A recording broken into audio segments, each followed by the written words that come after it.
On va poursuivre notre semaine du bar des supporters avec un invité en plateau. On le remercie d'avoir fait le déplacement pour nous parler de ça. Je sais pas si on le voit bien. Ouais. Le football selon Roberto De Zerbi aux éditions Marabout, et c'est signé Salim Lamrani. Salim, bonsoir et bienvenue dans le bureau du bar des supporters. Merci beaucoup de m'accueillir dans ces magnifiques studios. Salut Karim, salut Jaco. Salut Salim.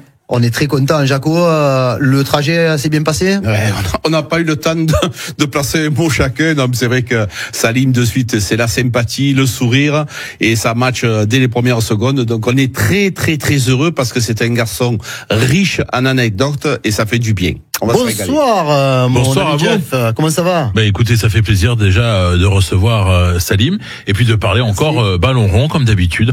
Les vestiaires, les coulisses du football avec vous. Et vu qu'on a un invité, donc tu as sorti la chemise blanche. Oui, on est bien. Bravo. On est raccord avec Salim. Exactement. 04 42 41 36 15, c'est la ligne pour pouvoir intervenir dans cette émission. On va parler bien évidemment de l'Olympique de Marseille, de Roberto De Zerbi, puisque c'est la star de ce livre, hein, il y a beaucoup de choses à dire, beaucoup de choses à lire. C'est un livre épais. Mais ça se lit très facilement, et surtout même pour les gens qui pensent connaître la personnalité de Roberto De Zerbi, il y a beaucoup de choses à découvrir. Vous êtes également en direct sur notre chaîne YouTube Maritima Media. Le chat est déjà en route. Il y a du monde déjà. Il y a Steph Martins qui est sur le chat. Qu'est-ce qu'il dit? Bonne émission les frérots. Donc voilà. Merci Steph. Parfait. Alors je suis en train de regarder Marc Chabot. Salut tout le monde. Je vous recommande le livre de Salim Lamrani. Je viens de le finir. Salim, ce livre, c'est une belle histoire. C'est la genèse un petit peu du projet. Tu peux nous la rappeler? Alors moi, j'ai rencontré Roberto De Zerbi en 2017. Lorsque j'étais l'interprète de Marcelo Bielsa à Lille. Il avait été invité par Marcelo à observer une semaine d'entraînement. Et puis, lorsqu'il a signé à l'Olympique de Marseille, j'ai été naturellement, en tant que supporter, ravi qu'un entraîneur de ce calibre rejoigne notre club. Et ce qui m'a intéressé, c'était la dimension humaine d'un entraîneur qui refuse les offres venues d'Angleterre, d'Espagne ou d'Italie, qui proposait sans doute une stabilité sportive et financière plus importante que les excès que l'on retrouve au Vélodrome. Et lui, il a fait le choix de la passion et des excès du Vélodrome. Donc c'est quelque chose qui m'a interpellé. Donc j'ai commencé je collabore depuis quelques années grâce à Rafael Bielsa, qui a fait la préface du livre et qui est très intéressant. Le grand frère de Marcelo avec la presse argentine, la Nación Infobae. J'ai rédigé quelques articles sur l'Olympique de Marseille de Roberto De Zerbi. Et puis je me suis rendu compte que sa philosophie de jeu, ses principes, ses valeurs méritaient davantage que quelques chroniques, et je me suis décidé donc de rédiger un livre. Je l'ai rencontré, j'ai été invité par le club pour assister à un match et rencontrer Roberto De Zerbi. Je lui ai fait la proposition et il a accepté. Donc c'est comme ça qu'est né ce projet commun. Ça paraît simple, comme tu l'expliques, hein. Ouais. Non, mais c'est vrai, parce que dans l'absolu, il n'y a pas eu un laps de temps énorme entre la prise de décision et la réponse positive. Il a accepté immédiatement. J'imagine qu'avant la rencontre, il s'était un peu renseigné sur moi et il savait. Vu notre conversation, il m'a montré qu'il savait qui j'étais. Et le fait d'avoir travaillé avec Marcelo Bielsa, ça a aussi tissé un lien de confiance. Et puis, c'est quelqu'un d'intelligent qui se fie beaucoup à son intuition. Et il s'est rendu compte que j'étais animé de bonnes intentions et que c'était surtout le supporter qui voulait écrire un livre sur lui. Et donc, on a rédigé cet ouvrage à deux sur l'année. Voilà, Roberto De Zerbi, une saison à l'OM et déjà un livre. Et plutôt pas mal, hein, je le dis encore une fois. Ouais, c'est un joli livre, c'est très bien écrit. Mais quand tu veux que je parle de Roberto De Zerbi, les gars, ce qu'il faut savoir, c'est que ce club, il rend dingue. Je pense à y être resté un petit moment aux côtés de l'entraîneur et avoir vu, entendu ce qui se passe dans ce club. C'est très compliqué. Il faut y être à l'intérieur pour savoir ce qu'il se passe. Alors, Roberto De Zerbi, en ce moment, c'est une petite zone de turbulence. C'est un monsieur qui se donne à 1000% pour le club. Moi, personnellement, si j'avais un conseil modestement à lui donner, mais alors le plus modestement possible, c'est de ne pas être toujours en zone rouge. C'est un garçon qui met toute l'intensité qu'il a dans son ventre, dans son cœur et dans ses triples. Il donne tout pour ce club. Mais c'est pas facile, Karim, parce que c'est un club difficile, parce que tu rentres pour un match amical, tu as 68 000 personnes, les gars. Mais où tu le vois, ça? Tu le vois nulle part ailleurs. Donc tu rentres dans le truc, il avait envie de gagner ce match-là. Alors que lui, dans sa tête, c'est un match de préparation, où il peut essayer certains joueurs. Mais il a dit, je vais faire jouer Medina. Même si Medina, il sera pas là contre Rennes, je veux le faire jouer parce que je veux gagner contre Aston Villa. Mais ça se voit nulle part ailleurs. C'est l'OM. Alors j'ai envie de dire, c'est particulier à Marseille. On a vécu une période estivale trop calme. Il fallait qu'il y ait quelque chose qui soit fidèle à l'identité et l'histoire du club. Bon, en tant que supporter, j'ai envie de dire que c'est malheureux de devoir se séparer de deux joueurs pour de telles raisons, surtout d'Adrien Rabiot, qui a été notre meilleur joueur la saison dernière.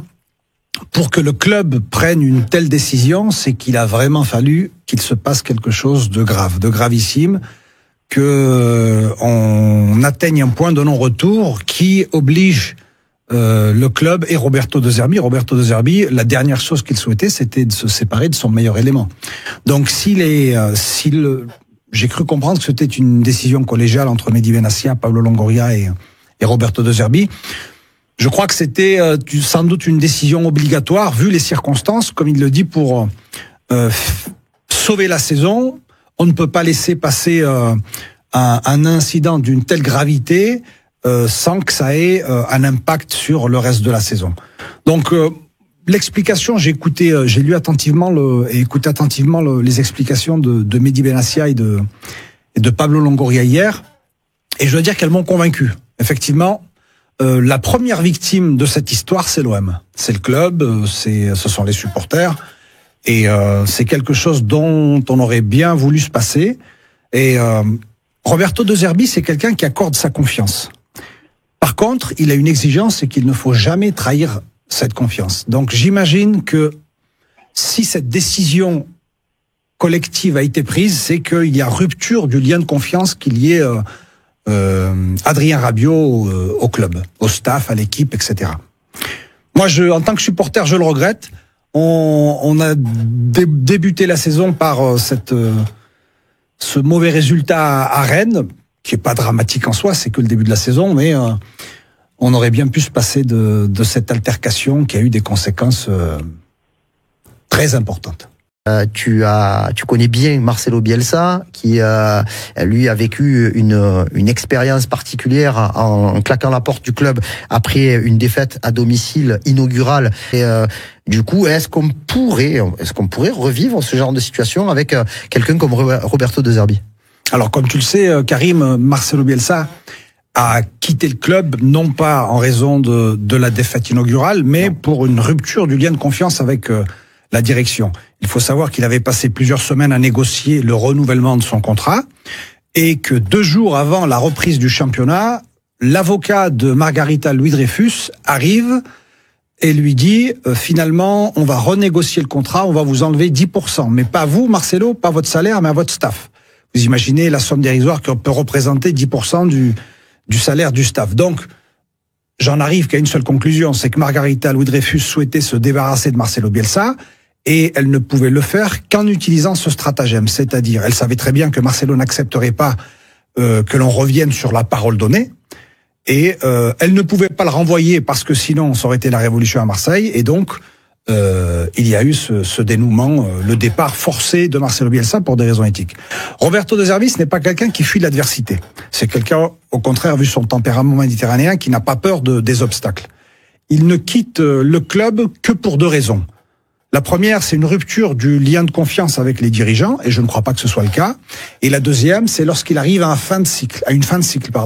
Donc, au bout de 3-4 ans, soit on renouvelle en profondeur l'effectif et l'entraîneur peut poursuivre sa mission, soit on change d'entraîneur. Souvent, c'est plus facile de changer d'entraîneur que de renouveler en profondeur son effectif. Donc, moi, je ne crois pas que Roberto De Zerbi puisse quitter le club pour l'incident qu'il y a eu entre Rowe et Rabiot. Ils ne quittent le club que lorsqu'on manque à la parole donnée ou qu'il arrive à une fin de cycle. Ou qu'il y ait un regard divergent sur la poursuite de l'aventure avec le club en fin de saison, par exemple, lorsque le bilan est dressé, la direction a un avis et Roberto De Zerbi en a un autre. Dans ces cas-là, lui, il choisit de partir. Le livre est sorti au mois de juillet, me semble-t-il. C'est ça. Il était prévu à la mi-juin, je crois. C'est ça. Et du coup, c'est quoi? C'est que ça s'est terminé peut-être un petit peu plus tard que prévu par rapport à tes entretiens avec le coach? Exactement. J'attendais le retour définitif de Roberto De Zerbi pour les derniers chapitres, et tant qu'il n'avait pas validé ces derniers chapitres, on pouvait pas envoyer ça à l'impression. Donc c'est pour ça qu'on a décalé du 25 juin au 9 juillet la sortie.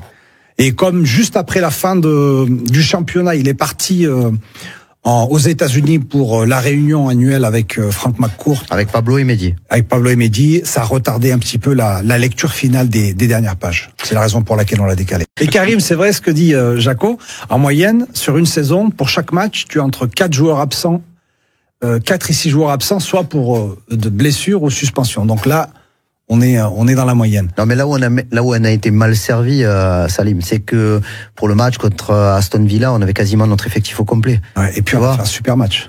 Et on fait un très très bon match, et donc on tombe d'autant plus haut une semaine plus tard pour l'ouverture du championnat. Et je rappelle cette formule de Roberto De Zerbi lors de la conférence de presse de veille de match où il disait les résultats qu'on a fait, gagner contre Aston Villa, ça nous a pas donné de points. Exactement. Et on va démarrer véritablement notre saison avec les points, le championnat, le classement vendredi à Rennes. Et malheureusement, ça ne s'est pas bien passé. Roberto De Zerbi, il a toujours un message de sérénité, de tranquillité avant les matchs. Il demande aux joueurs de se concentrer sur leurs aptitudes, sur leur niveau, sur la confiance qu'ils ont en tant qu'équipe, parce qu'on a une grande équipe. Et c'est face à l'adversité que l'on voit qui est capable de revêtir la tunique bleu et blanc. Et je crois que à Marseille, on sait ce que c'est que l'adversité. Roberto De Zerbi n'a pas peur de l'adversité. Alors lui demander d'aller contre nature, De Zerbi, c'est un caractériel, c'est un sanguin, c'est un méditerranéen. Et lui, il vit de passion. Et son moteur, c'est la passion, ce sont les émotions. Et on peut pas attendre de lui qu'il soit impassible sur un banc de touche parce que c'est pas sa nature. Je suis très content d'intervenir pour le livre de Salim, que malheureusement, parce qu'il était, alors, faut savoir, il était en rupture de stock partout. Et avant de partir en vacances, je l'ai commandé, et malheureusement, il est arrivé après les vacances. Donc, je viens de le recevoir. Et j'ai commencé à feuilleter, on le dévore. Et moi, il y a une chose qui m'a marqué, pour tous ceux qui sont en train d'avoir des doutes sur Roberto De Zerbi, par rapport à la situation dans laquelle on est, où j'ai lu, comme le disait Jacques, attention aux réseaux sociaux, qui préféreraient garder Rabiot et virer De Zerbi. Je pense qu'il y a un passage, Salim, qui m'a marqué quand il était au Shakhtar, quand il y a eu la guerre. Et il se retrouvait dans le sous-sol de son hôtel où il s'est assuré que tous ces joueurs, notamment les Brésiliens, avec les familles, soient d'abord évacués en sécurité. Et lui, il est parti le dernier. Ça prouve, je pense, aussi une chose qui est très importante, c'est le côté humain, cocooning familial, au-delà de sa dureté, de ses emportements. On découvre quelqu'un qui est quand même, et même on l'a vu dans sa carrière de joueur, ça, quand vous l'a raconté, son côté droit est francasse, comme on dit, il a coûté peut-être de faire une carrière plus aboutie, mais en tous les temps, en tant qu'entraîneur, ce passage au Shakhtar, où la guerre éclate, et on voit le courage de l'homme. Et moi, je suis fier qu'on est à l'Olympique de Marseille, au-delà de ce qu'il peut apporter, évidemment, un homme avec toutes ces valeurs-là. Parce qu'au-delà de son côté sanguin qu'on aime à Marseille, il a ses valeurs humaines. Et dans ce passage que raconte Salim dans son livre au Shakhtar, c'est quelque chose qui m'a profondément marqué. Je ne sais pas, quand vous l'avez interrogé, Salim, comment il vous a raconté ce passage-là, mais je l'ai trouvé. Alors, j'y suis qu'au début du livre. Hein. Je viens de démarrer à peine la présentation de son staff avec de l'Olympique de Marseille. Mais je ne sais pas comment vous a raconté ce passage-là, mais je l'ai trouvé, moi personnellement, je vous le dis, très émouvant. Voilà. Merci Jean-Max. Oui, c'est vrai que ce passage illustre les valeurs de Roberto De Zerbi. C'est quelqu'un qui vient d'une culture et d'une éducation où l'on n'abandonne jamais les siens. Il est loyal vis-à-vis des siens. Quand je dis les siens, sa famille, ses amis, son staff. ses joueurs, c'est quelqu'un qui aime ses joueurs, qui aime son staff, et c'est quelque chose de réciproque. Moi, j'ai pu interviewer l'ensemble de son staff pour réaliser cet ouvrage, et il y a un attachement à Roberto De Zerbi qui dépasse le cadre professionnel. Et autant on peut mentir par la parole, mais les yeux ne mentent pas. Et moi qui ai interviewé chaque membre du staff, il y a j'ai le souvenir des témoignages de Marcello Quinto, qui est qui était son vice-capitaine à Foggia et qui travaille, qui est membre du staff.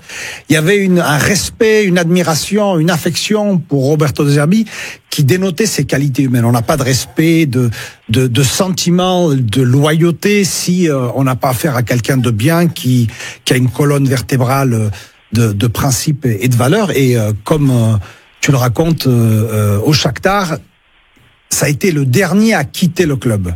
Il voulait d'abord s'assurer que tous les joueurs et leurs familles soient en sécurité. Et d'ailleurs, quand il a quitté l'Ukraine, après un an, donc 6 mois après l'arrêt du championnat, il a eu un sentiment de culpabilité parce qu'il disait « Je suis en train d'abandonner un pays qui m'a donné du travail et qui m'a accueilli ». Donc ça définit ce qu'est Roberto De Zerbi. C'est une belle réponse, ça Jean-Marc. J'ai des frissons. Oui. Incroyable. Oui, c'est pour ça que je voulais intervenir pour parler de ce passage-là.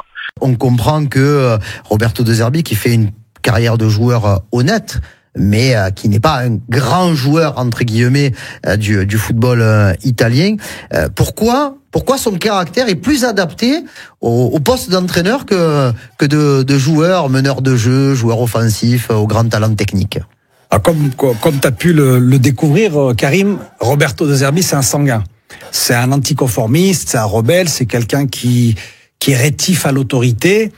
Et en général, dans des groupes de football professionnels, Jaco le sait, il faut quand même respecter certaines règles et avoir une certaine discipline. C'est pour ça que son caractère a pu lui jouer des tours. En revanche, il a le caractère parfait pour être entraîneur, parce qu'il a une autorité naturelle, c'est quelqu'un qui est franc, qui est direct, qui, quand il a un problème avec toi, il va venir te prendre par le col et te dire tes 4 vérités. C'est quelqu'un qui est loyal, il va pas te planter de couteau dans le dos. Et en général, on respecte les gens qui nous disent, même si on ne les apprécie pas, on respecte ceux qui nous disent la vérité en face, qui ont le courage de nous dire la vérité en face. Et puis, c'est un grand entraîneur, c'est un grand professionnel qui arrive à transmettre. C'est quelqu'un d'une grande intelligence, parce que pour proposer le football de Roberto De Zerbi, qui est celui de Marcelo Bielsa, le football offensif, on sait tous que c'est le football le plus difficile à pratiquer. On doit attaquer dans des espaces ultra fermés, et on doit défendre dans des boulevards ouverts, souvent en infériorité numérique. Parfois, quand on a de la chance, en égalité numérique. Donc, c'est pas un football facile à pratiquer. Et Roberto De Zerbi il arrive à transmettre ses principes de jeu par la raison, mais surtout par la passion et les émotions. Et qu'est-ce qui touche? La raison touche la tête, mais ce qui nous frappe au cœur, ce sont les émotions. Et les joueurs, il arrive à amener les joueurs à utiliser l'intégralité de leurs moyens. Et surtout, ceux-ci sont convaincus qu'il est animé de bonnes intentions. En général, quand on sait que l'autre est animé de bonnes intentions, on est plus disposé à accepter la critique. Alors, il y a 2 points à souligner dans ce que tu dis, Karim. En général, les équipes de Roberto De Zerbi, lorsqu'il conserve son ossature et son effectif, sont toujours meilleures la 2e saison. À Brighton, il a fait une première saison exceptionnelle, puisqu'il a réussi à décrocher une qualification historique pour la Coupe d'Europe, ce qui n'était jamais arrivé dans l'histoire de Brighton. Mais la 2e saison, il a perdu ses meilleurs joueurs. Il a perdu Caicedo, qui est allé à Chelsea pour 130 millions. Il a perdu le gardien, si ma mémoire est bonne. Donc il a perdu 3-4 joueurs clés qui ne lui ont pas permis de réitérer la même performance la saison suivante, avec la circonstance, j'ai envie de dire, aggravante d'une compétition supplémentaire qui était une totale découverte pour Brighton, la Coupe d'Europe. Donc là, je vois une nuance par rapport à Marseille, c'est que, malheureusement, il y a le départ de Rabiot qui met un petit bémol à ce que je vais dire, mais on a conservé notre ossature, on a conservé nos meilleurs éléments, et je pense qu'on a réalisé un mercato intelligent. On a renforcé certains postes, et on a donné la profondeur à un banc qui était plutôt léger. Donc moi, je suis plutôt confiant et surtout que le mercato n'est pas terminé et je ne doute pas que Mehdi Benassia va réaliser quelques belles opérations cette année. Donc, je verrai plus un Roberto De Zerbi à l'OM avec la même trajectoire qu'à Sassuolo. Tu l'as souligné, il a réalisé un travail exceptionnel. Là, c'était crescendo, par contre. Exactement, il a fini, si ma mémoire est bonne, à la 11e place la première année, 8e place la deuxième année, 7e place la troisième année, avec cet accomplissement magnifique la deuxième année où il envoie 3 joueurs, Raspadori, Berardi et Locatelli en équipe nationale. Championne d'Europe. Championne d'Europe. Et il n'y a aucun club, à ma connaissance, en Europe qui a eu aucun club qui termine 8e du championnat et qui envoie 3 joueurs en équipe nationale qui remportent le trophée continental. Donc ça, c'est la qualité aussi de formateur de Roberto De Zerbi. Je vous rappelle, hein, le football, selon Roberto De Zerbi, la renaissance de l'Olympique de Marseille, validée par Roberto De Zerbi aux éditions Marabout, avec une préface signée Raphaël Bielsa, le frère de Marcelo Bielsa. Voilà, bon, Jean-Max a dit qu'il avait eu du mal à le trouver. Je crois que depuis, il y a eu des tirages qui ont été c'est ça, il y a rajoutés, hein. On a fait une deuxième impression au bout de 10 jours, donc c'est bien, il est bien parti. On compte sur tous les amoureux de Marseille pour acheter ce livre. Et du coup, est-ce que tu es confiant? Donc, alors moi, je suis dans de Roberto De Zerbi et de l'Olympique de Marseille, parce que tu es un supporter. Hein. Ouais, moi je suis d'un naturel optimiste. J'ai envie de dire l'adversité, c'est quelque chose à laquelle Marseille est habitué. Donc, on va surmonter cette difficulté qui nous amène à nous séparer d'un joueur important et j'ai confiance en la capacité de Roberto De Zerbi à remobiliser les troupes et à les inviter ou à les exhorter plutôt à proposer, à montrer un meilleur visage que celui qu'on a pu montrer contre Rennes. Moi, j'ai confiance. Les principes de jeu de Roberto De Zerbi sont connus maintenant de la majorité de l'effectif. On sait qu'on va affronter des blocs bas, sauf 2 ou 3 équipes, sauf peut-être Monaco, même pas Monaco, ils avaient joué en bloc bas l'année dernière aussi, sauf le PSG. Hormis le PSG, on va affronter des blocs bas, donc on sait que il va falloir trouver des solutions à ces blocs bas et on sait qu'on va devoir défendre dans des espaces ouverts.